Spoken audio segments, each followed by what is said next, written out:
It's so good to see you all. Choir, it's been too long since you were over there. How great to see you. So welcome. Welcome to this sort of foggy promise of flowers coming from the damp spring morning. Welcome to this sacred time and space. Welcome to the First Unitarian Church of Providence, where we love beyond belief.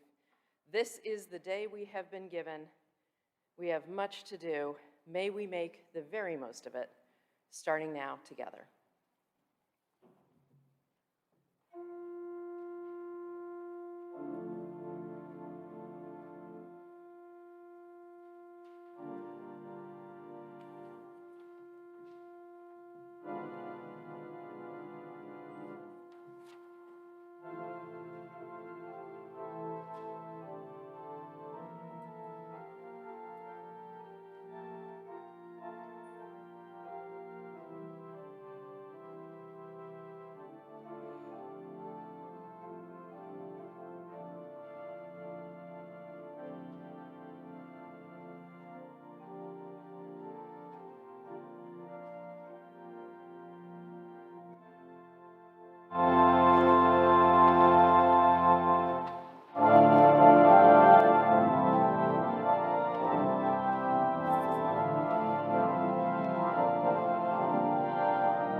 Worship Associate today.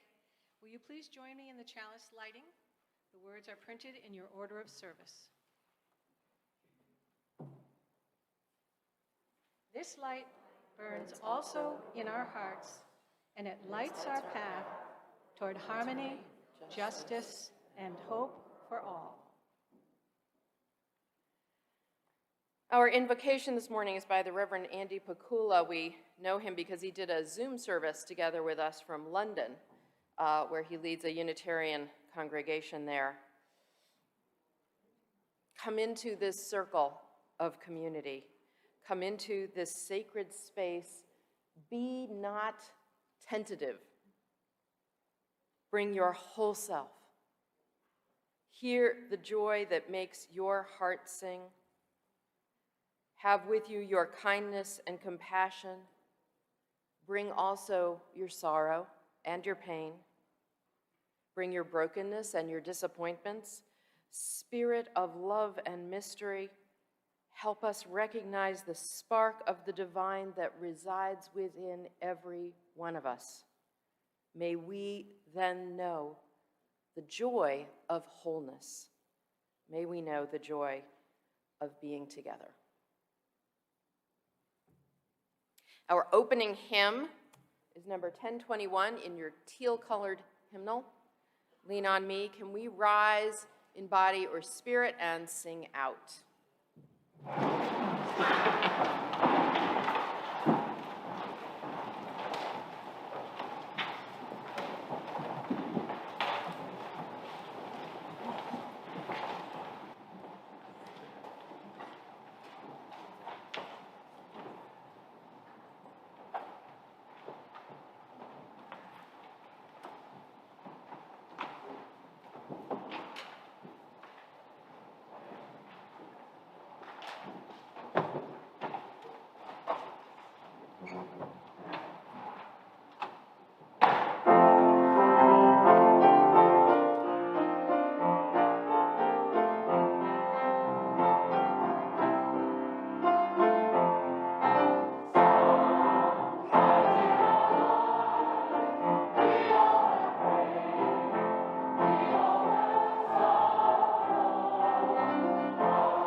Greeting. It's our opportunity to turn to the people we know well or people we've never seen before and say hi and how glad we are to be together. So I encourage you to stand up, get up out of your pews if you're able, or stay seated and just swivel your hips the best you can.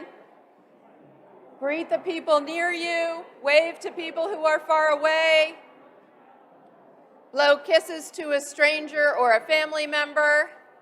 Hi, everybody up in the balconies. Hi, everybody in the furthest corners and the nearest borders. And then our own Tom Getz from our tech team today, thank you so much, Tom, is pointing to the camera for everybody at home. Hi, everybody at home this morning. It's so good to be connected with you also and to feel that happening in our service. And now I'm so very pleased to introduce Betty Finn, who is, as she said, our worship associate today, and she also has a message in support of our commitment drive. Good morning again. Good morning. My husband, Tom Getz, and I signed the big book and became a member of First U in 1998. Since then, we've become more and more involved in the working of this thriving, busy church community. But let me start by saying that unlike some people I know, I have no qualms about talking about money. Maybe that's because we had so little of it when I grew up. There were always conversations at the kitchen table about the bills. I grew up in an Irish Catholic family with 7 children and a dad who made $10,000 a year fixing oil burners for the family business. So when it comes to talking about money, I'm just not flummoxed by it. Practically speaking, bills come in, and you've got to find a way to pay them. There's no shame in having money. Whether you have a little or a lot, it's just money. So I don't want you to get all edgy about what's coming next. Yes, it's the kitchen table conversation. The dig deep into your pockets of green and show me the money. I'm just kidding. That was Cuba Gooding in the movie Jerry Maguire. I have more serious things to say. As you all know, there are many ways to become involved in this church and feel fulfilled. But I suspect that what you might want to do relies one way or another on the staff here at First U. At least it does for me and for the Partner Church Committee and for Irene's Book Nook. 2 very worthwhile contributions to our congregation. Just last month, we worked with Nancy Forstrom, the church administrator, to get funds transferred from First U to our partner church in Sant'Achaza, Transylvania. It took 15 to 20 hours of her time to do that, to get the transfer sorted out and into the coffers of the partner church. It involves SWIFT accounts, routing numbers, exchanges from dollar to lei, and many conversations between Tom and Nancy. But now they have the funds, and they will begin to set up a food bank for the poor and elderly in their community and provide school supplies and food for families with children. They wish to support refugees from Ukraine, but have limited resources themselves, as gas and heating prices have more than doubled in the last month. Despite that, the people in the village took up a collection to send food and clothing to the border to help the Ukrainian refugees crossing into Romania. We want to support their efforts. Recently, members of Irene's Book Nook, a committee of no-nonsense book lovers, met at church to plug in the device called the Square and try to figure out how to reconnect it so we could take Visa cards to sell the books. We hadn't used it in 2 years, and some of our phones are brandy new, so there was no way to connect. Well, Nancy to the rescue again. She realized that we could use the new church Visa machine and put the Square out to pasture. So she took time out of her busy day to train 3 of us on how to use it. And it was a huge relief. Very simple solution for charging the books. Nancy also orders the books for us, and we give the money each Sunday to Walter for the accounting. It is this behind-the-scenes work of people like Walter and Nancy that make our volunteer efforts run smoothly. And of course, we need to pay their salaries and all the bills that come into the church for heating and lights and keeping the place clean. And now more than ever, when we have been away from the regular collections of the past, the church needs our generous support. I'm proud of my efforts to contribute, but I am acutely aware of the contributions of so many others who keep the wheels turning in this church.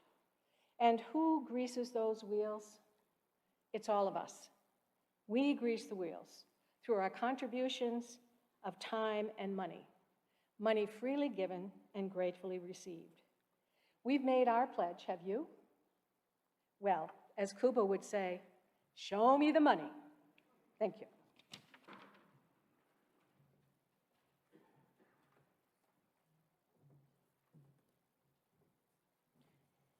Thank you so much, Betty, and especially for lifting up the work of some of our vital staff members who not everybody knows, because not everybody gets the chance to work with them, but they're both working full-time in the background, as you say, for the church all the time and doing an incredible job.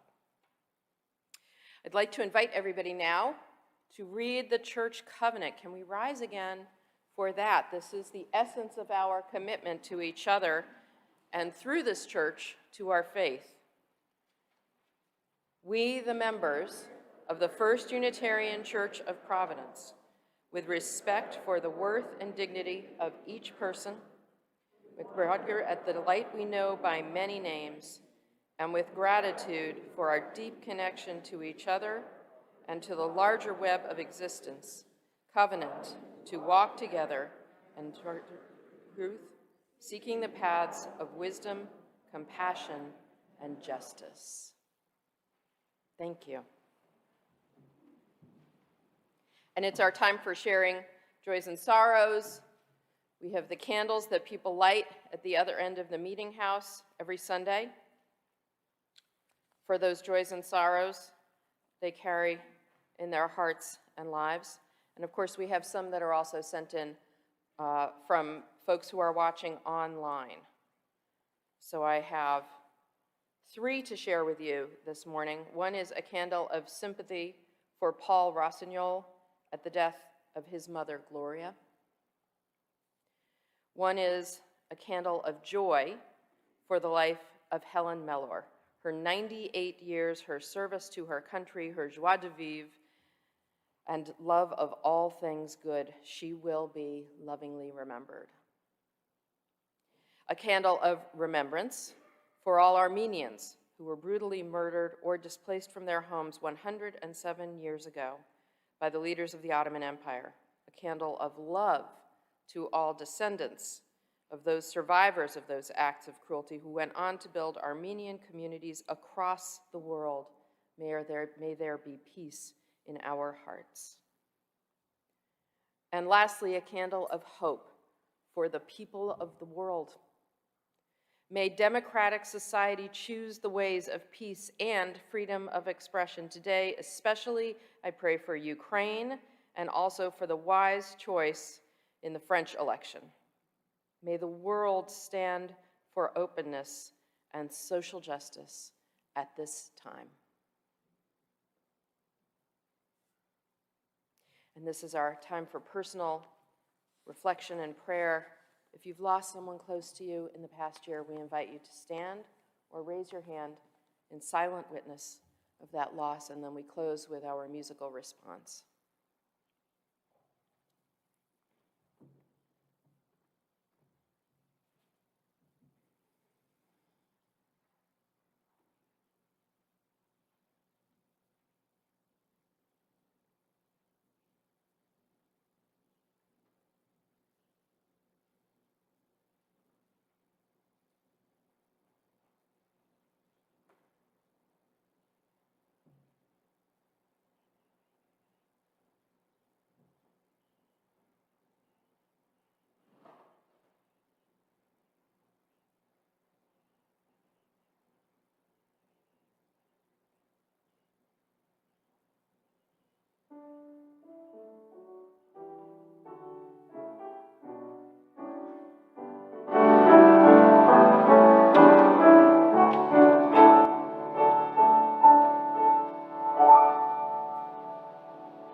Our meditation today is the work Eagle Poem by Joy Harjo, about which we'll hear more shortly, but right now it is our prayer. Can we center ourselves now in body or spirit in all the ways that help us engage most meaningfully with the world and all that resides in our own souls?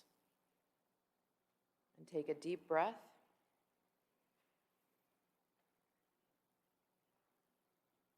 And let it out.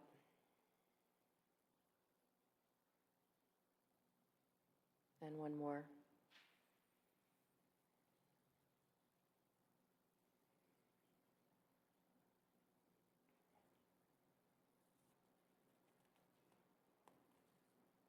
To pray, you open your whole self to sky, to earth, to sun, to moon, to the one whole voice that is you.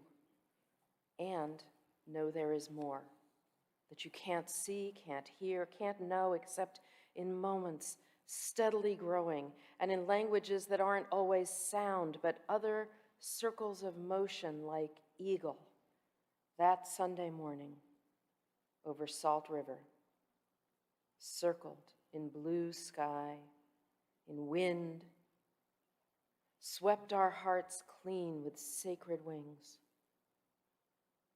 We see you, see ourselves, and know that we must take the utmost care and kindness in all things.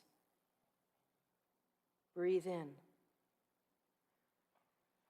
knowing we are made of all this, and breathe knowing we are truly blessed because we were born and die soon within a true circle of motion, like eagle rounding out the morning inside us.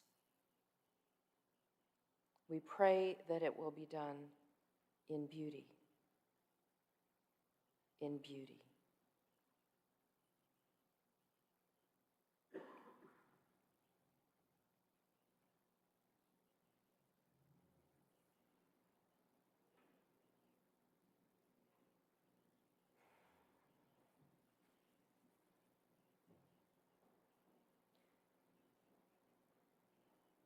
We are beginning to close our 301st year as a congregation, during which we have also celebrated belatedly our 300th anniversary as a church. And some time ago now, in anticipation of this celebration, our music committee commissioned a very special piece from a very esteemed local composer, Nancy Rosenberg, as part of our celebration of these 300 years.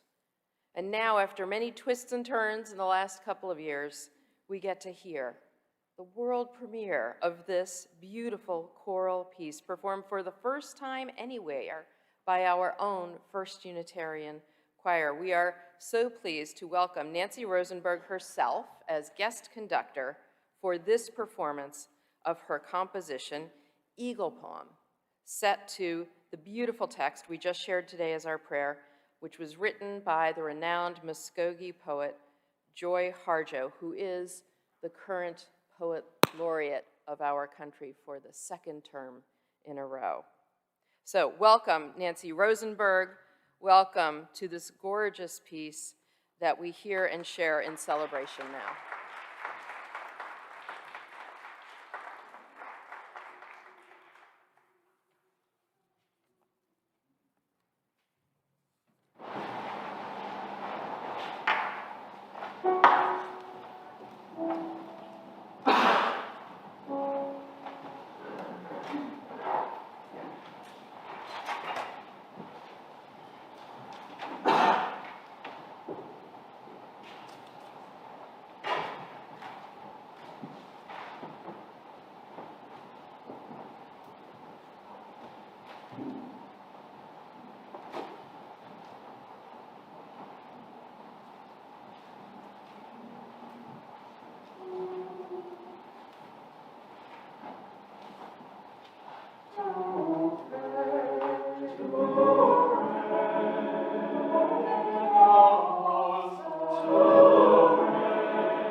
Well, let's not be intimidated, because now we have a hymn.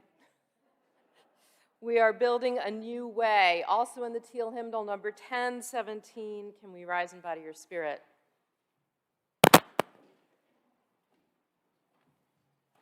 While everybody's getting ready, God, thank you so much. Thank you so much, Nancy Rosenberg and Choir, for that view.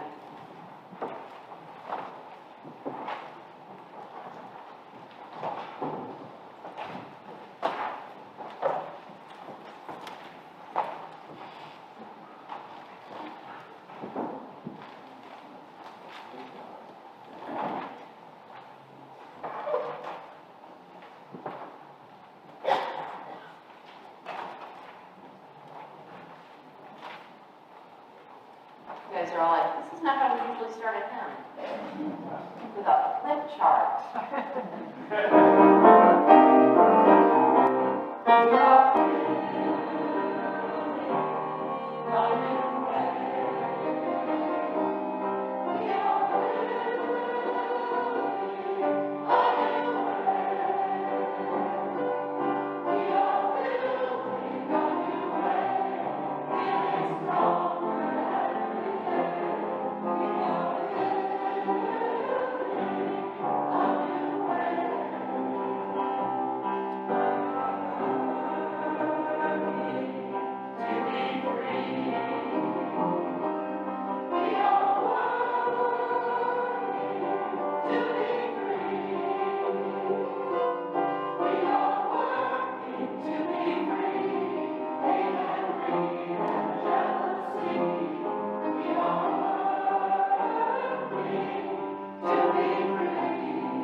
Many years ago now, a dear friend and mentor, Jerry Davidoff, told me that he thought, and this is so many years ago, this is like 15 years ago, told me that he thought First Unitarian's meeting house was the most beautiful sanctuary in all of Unitarian Universalism. And from all the sanctuaries that I have seen in our movement, he was right. He was right. The graciousness, the loftiness, the beautiful elements drawn often from classical Greek temples that add details everywhere the eye rests. Don't even look at me, just let your eyes wander. The grand columns, the enormous worked dome, our majestic chandelier, the turquoise decoration that adds life and color to the calm tones and the warmth of the wood trim, the straight lines and the curved lines that blend in and out of each other. This amazing mahogany pulpit that features a preacher like no other pulpit I have ever encountered. The soaring windows with their clear and cool shades. Everyone has their favorite elements and places within this space. Many of you have told me about them. And countless members and friends of this church find that the space itself provides spirituality, peace, and comfort. As soon as they come into this sanctuary that is such a feast for the senses and the soul, John Holden Green, our esteemed architect, well done. And thank you always.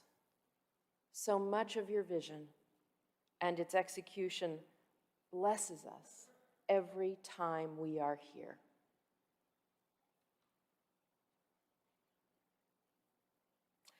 Even blessings carry their own challenges and choices.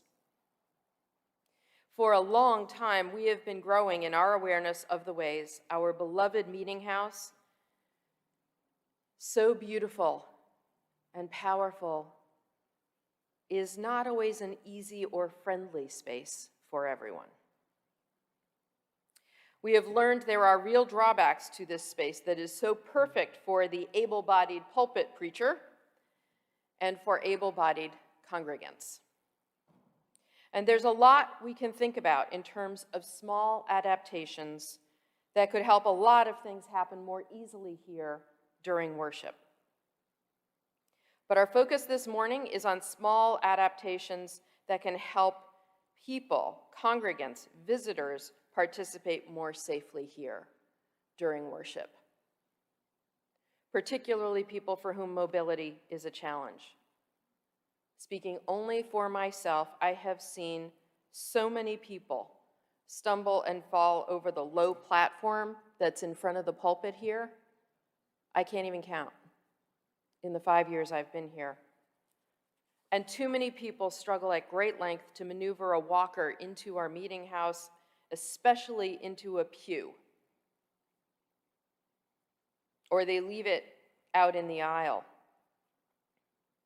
Too many people end up sitting out in the aisle or stuck up front, uncomfortably isolated and awkward because they're in a wheelchair. I've seen people in the side aisles. Notice nobody's sitting in those side pews there? There's a reason. It's the worst view there is. But that's frequently where people who are in wheelchairs end up, or else they end up right in the aisle, which makes it difficult for everybody else. And they can't sit in the pew next to the people they love and have come here with. I've seen a lot of this even just in this past year as we've finally been able to worship in person again, especially many, many struggles with walkers. Because of this, our church board, not just because I've seen it, because we've all seen it, our church board has begun to look at what we might need to do to improve this situation. And this service marks the beginning of first use consideration of this issue in a serious, applied way. There are so many reasons, so many beloved people who are why we have to figure this out. And so many of us, including maybe me up in this pulpit, will not always be able to be in these spaces as part of being in church. Our own member, Sam Cole, has written down her recent experience of what it was like to bring our beloved Kelly Smith into this sanctuary for her last few Sunday mornings here. And Sam wrote, I am writing about making our meeting house more wheelchair and handicapped accessible. Kelly Smith had brain cancer long before she ever needed accommodations in our meeting house. However, in the last year, as symptoms grew and her mobility became more and more compromised, getting her to church became much more of an ordeal. As a healthy person in a heretofore healthy family, I had never considered the challenges our meeting house presents for people in a wheelchair. I am very strong, and I am a lot bigger than Kelly was. But manipulating a wheelchair in that space was challenging. For someone whose partner is not much stronger and bigger than they are, our sanctuary would not be navigable in a wheelchair. The handicapped entrance by the pulpit, which is here, is narrow and rocky. It's tough to get a wheelchair over those thresholds, but once we were in the meeting house, there is nowhere for a wheelchair to go.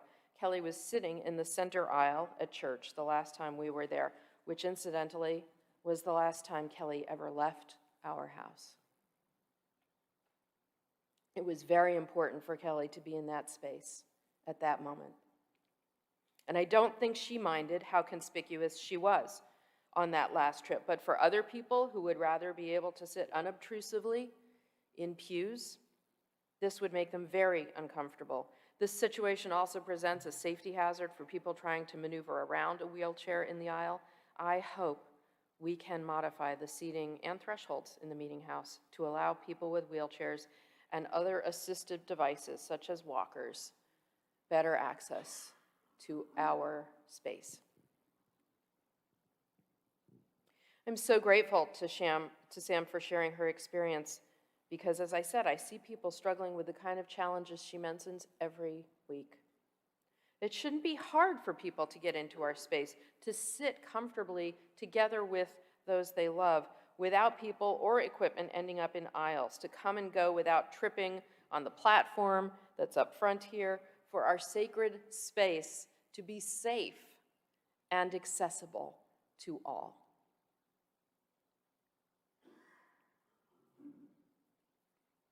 There are many beautiful and historic Unitarian Universalist churches. Some have spaces even older than ours. This space has just celebrated its 200th year a few years ago.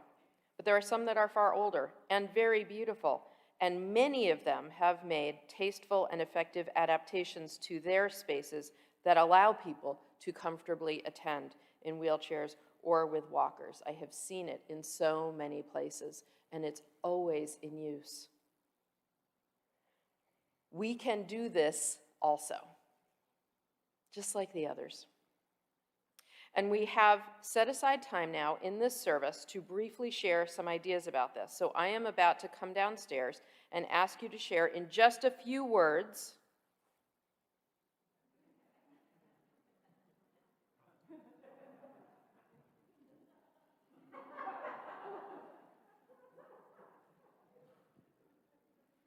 your hope for our space or your concern you may have for how we do this. It's not a yes or no issue.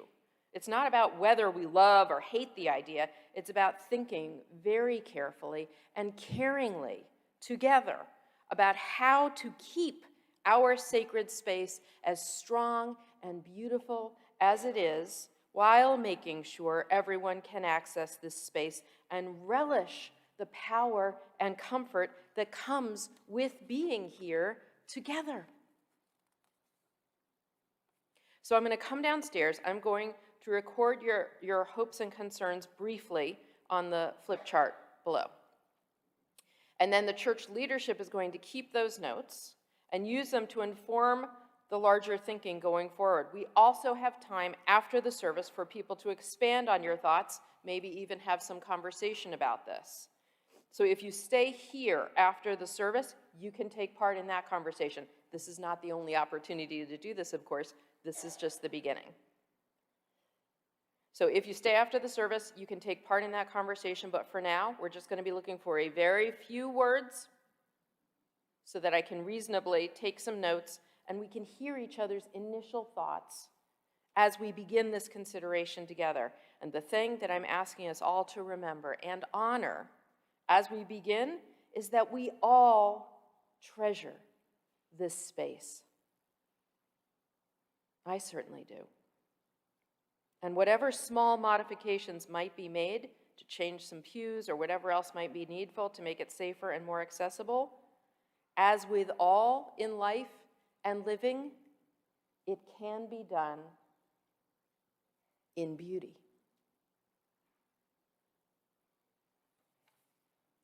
Okay, so here I come.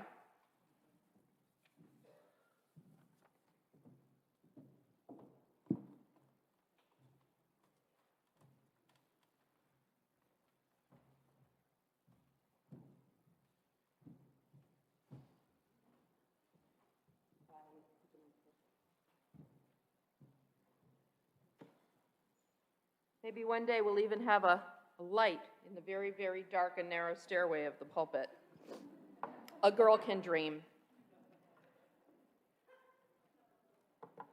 So we've got these extra thick markers that Nancy, our administrator, procured for us this week so that we'd have the best chance of people seeing what I write from far away. But you can always come up and look at it if you want to. So I'm just gonna put the hopes and concerns down on the same page. I'm not gonna be divvying this up. And we have members of the PRUCOM who are here to assist with this. So you can see we've got Rick Richards, John Dooley, Louise Sloan are here from PRUCOM to hear you and also facilitate your conversations. We need to ask everybody to use microphones because otherwise people who can't hear well won't be able to hear through the assistive devices that they wear to tune it to tie into the church's sound system. So if we're going to have a conversation about disability access, we need to do it in a way that allows disability access. So please don't just shout it out. Even if you have a carrying voice, please wait for the mic to get to you. So this is where we're putting down our initial hopes and concerns that we may have. And what's the most important thing about what you're going to do when you share them? Brief. Thank you. So, hopes and concerns. I'll write more neatly as we're going. Who would like to share a hope or concern? Oh, turn it so you can see it.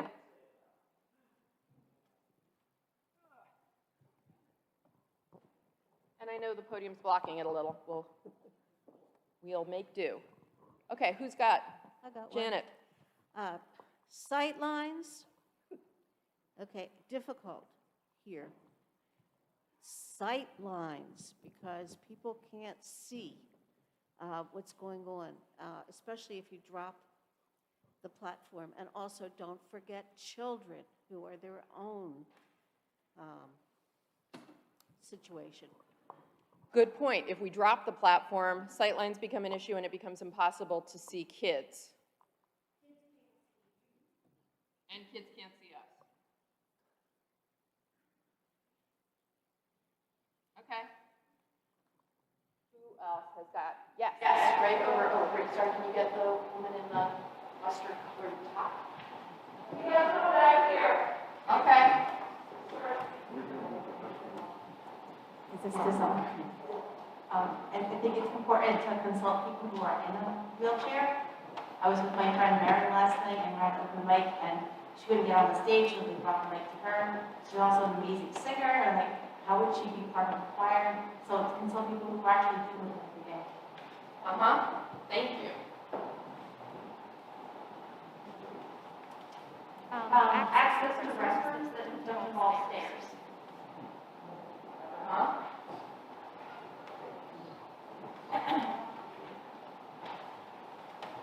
I'm going to let the mic people make the choices so that I can keep writing. Neither of the places that singers are in, neither the choir loft nor this area are sufficiently accessible for singers. I'm just thinking that if we took out a couple of the walls, like in front of Eddie, there would be more space around the platform, and then that might be an option of seating increased accessibility, maybe on the side of the stand as well.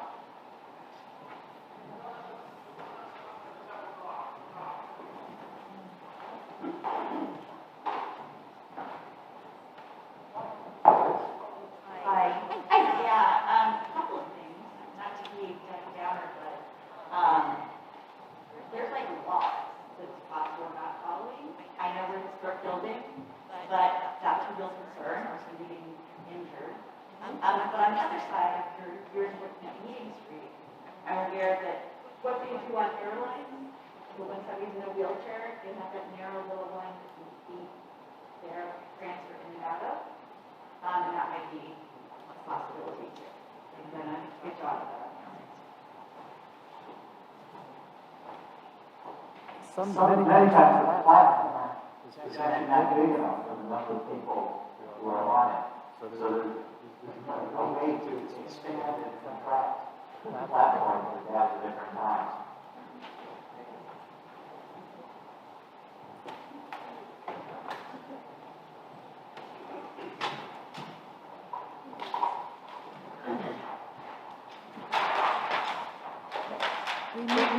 Remove cues, so walkers and wheelchairs can fit in and pieces of their hands. Also, it would be nice to see where the choir is sitting, to be an area where musicians could be, and the choir could come up so we can actually see them. But that would like an open platform for musicians.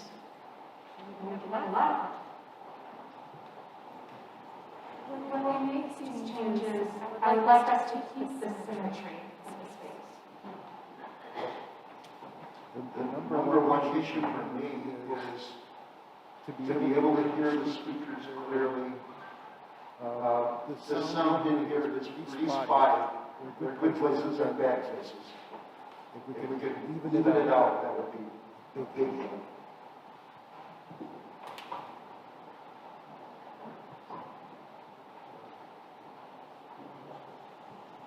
Just if you're adding any platform area or renovating any areas that will be raised, we need to be sure that they are accessible as well.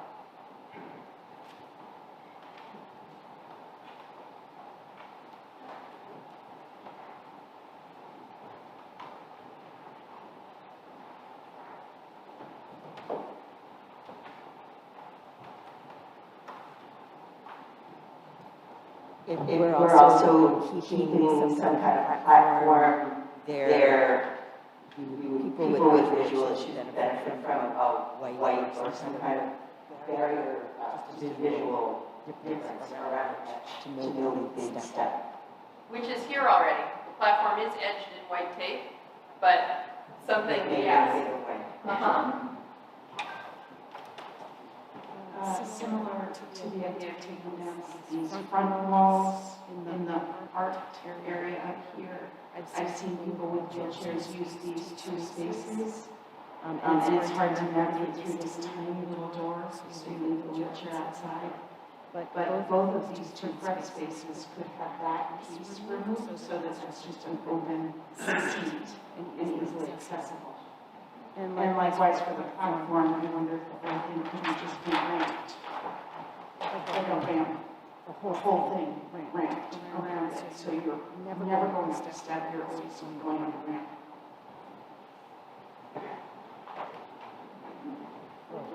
As part of architectural grandeur, this is the space without choir.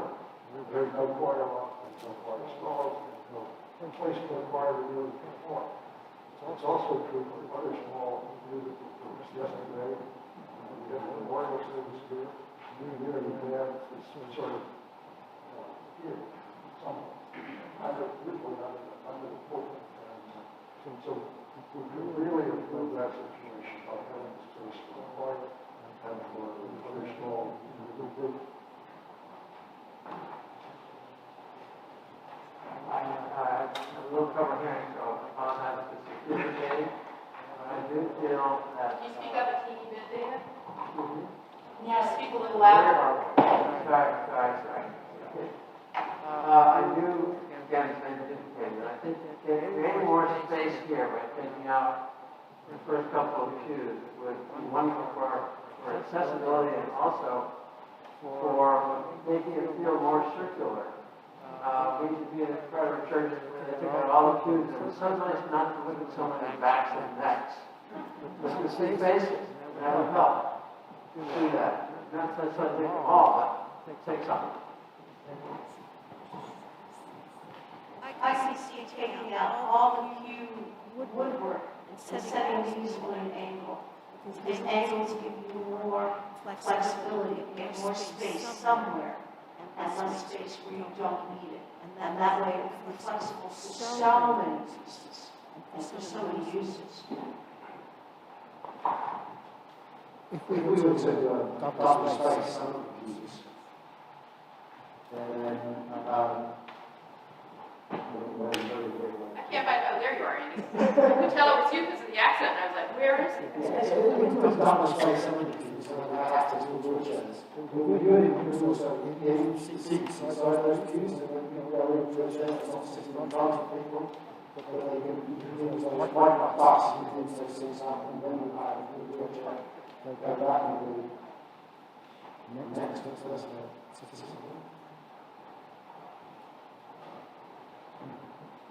A few years ago, we did consult with an architect and an acoustical engineer, and who proposed, or not proposed, but presented us with a possible plan to open up some of this space, arrange the seating really differently, so that could potentially be a quieter space, but also open for other kinds of musical groups. And we just have to make sure as we do that, that we're mindful of the acoustical issues, as well as the site issues and the space issues.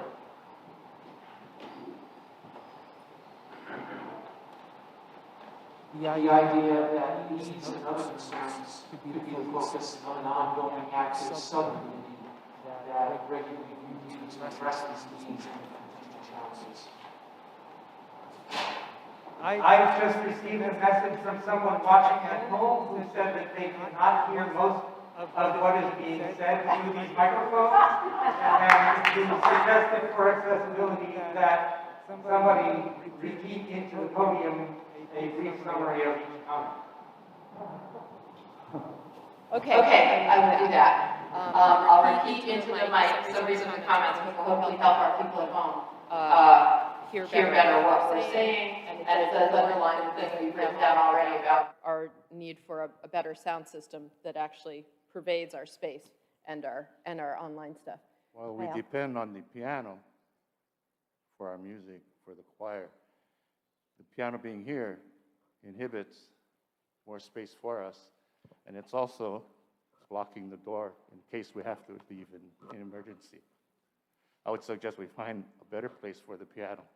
So Al is saying we need to find a better space for the piano because it doesn't line up well with the choir. Obviously, the pianist has to play with their back if it's our music director, and also it blocks access. Oh, Joan is going to take over writing. Thank you, Joan. It also blocks access to this egress, and so it would be great if we found a way to move the piano, which obviously, I guess, if we open up the space up here, up front door, there's a latitude for that. So I'm adding, I just realized I didn't need to edit it. But you mean we need to move this space around some? Okay.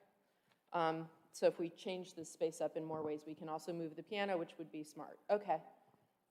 And okay, let's do one last comment, and then we'll go.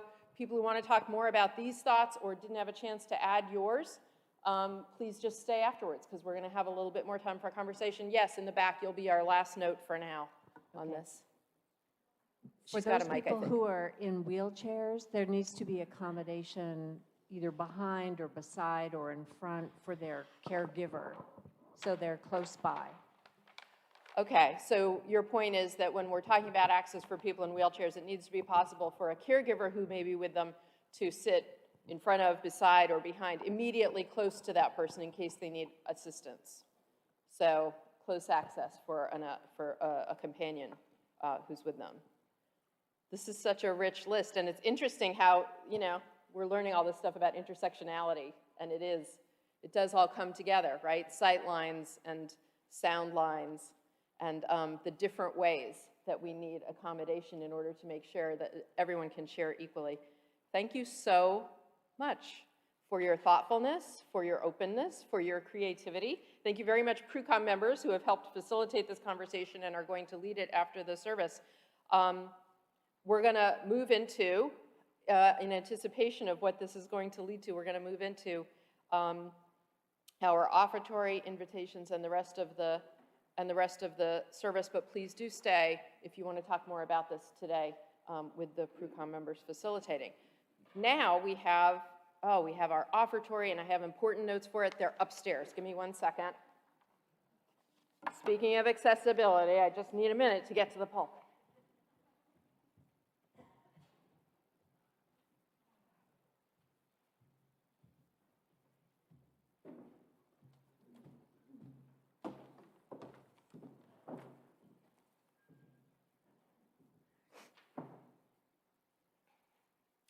We are casting our minds afar in this service to appreciate the many ways we access the sacred, and the work that is sometimes necessary for that variety of experiences and capacities. And we have for our offertory, oh, Janice, there were so many things we were working on this morning. I forgot to ask you for the pronunciation, which I had in my notes. Hayr Mer, which is the Armenian Lord's Prayer, and that's how the name is pronounced. As we heard, today happens to be the 107th anniversary of the beginning of the Armenian genocide in Turkey, which started on April 24th in 1915. This version of the Lord's Prayer is a regular part of the liturgy in the Armenian Orthodox Church, and it goes way back. Armenia converted to Christianity in 301, our 301st year. All these little ways we connect. They converted to Christianity back in 301 CE. So we are so glad and honored to do this piece for our offertory today.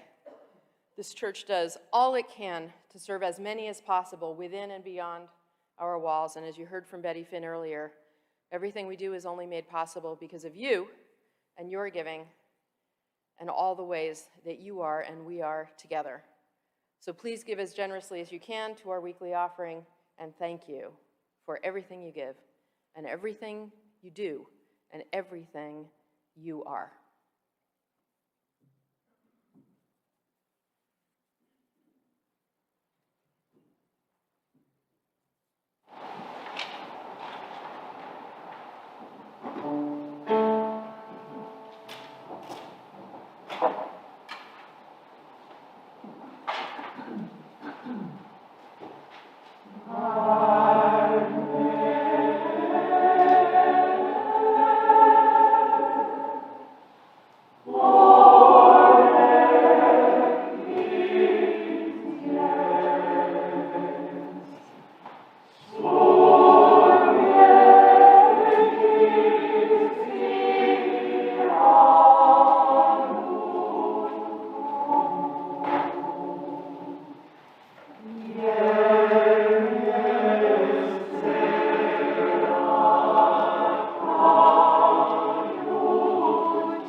Among the many ways to practice and deepen our faith, we have these invitations to you this week. First, First, there is a path to membership class forming now for anyone who's been coming and is interested in becoming a member of this congregation. There will be one extended session on Saturday, May 8th from 10 a.m. to 1 p.m. to join the last class of members for this church year, which ends in the end of June. The session on Saturday, May 8th from 10 to 1 will give you the opportunity to meet others who are interested in membership, and members of the staff and other special guests. You'll learn also about Unitarian Universalism and about our wonderful First View community. Please see our membership coordinator, Jen Nardone, today. If you have questions or want to sign up, she's in the back of the meeting house, raising her hand and waving right there if you want to turn around and find her. And she'll be in the Newcomers Cafe after worship. So that's Jen. Second, our commitment drive, woven together at First View, has been celebrating the unique gifts that come with being part of our church and ministries. Our drive is set to wrap up next Sunday. We've received a great number of pledges of great generosity so far this year. Thank you so much. We have a celebration at 10:30 next Sunday before the worship service, because the worship service next week starts at an unusual time. What time? 11:30 next week, because we have the joint service with Bethel AME Church and David Smith, who we're bringing in from All Souls Tulsa to work on music with us on the latter half of this week, right?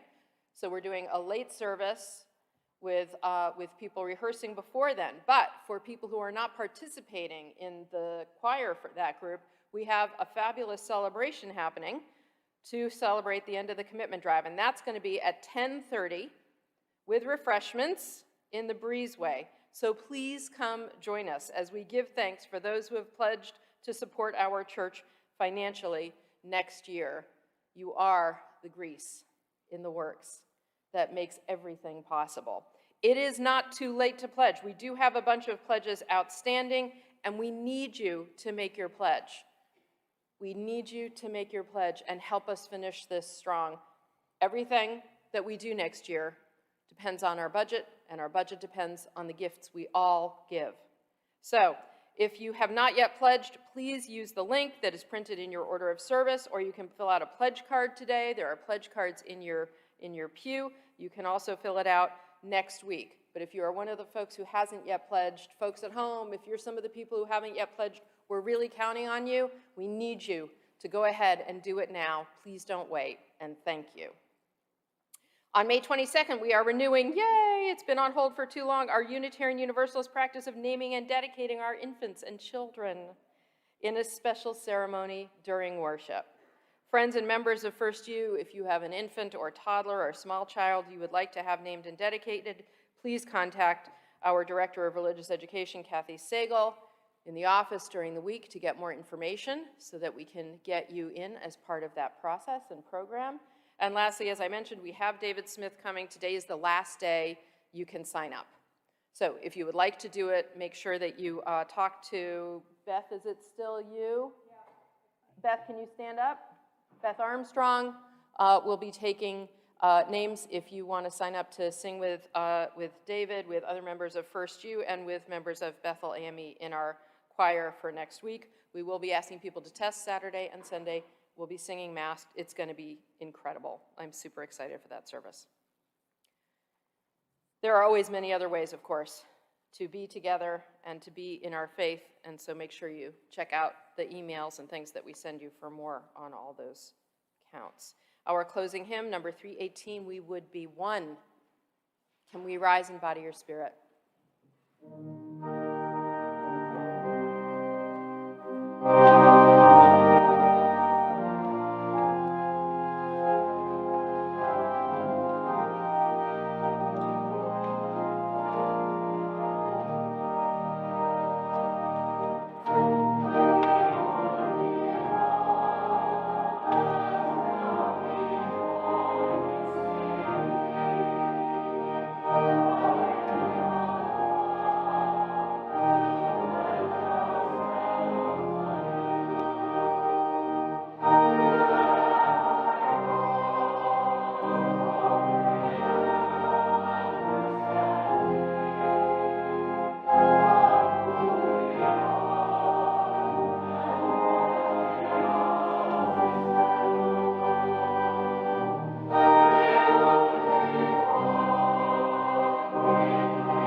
Our closing words are drawn from the writing of the Reverend Bonnie Vijard, a Unitarian Universalist minister who is also legally blind.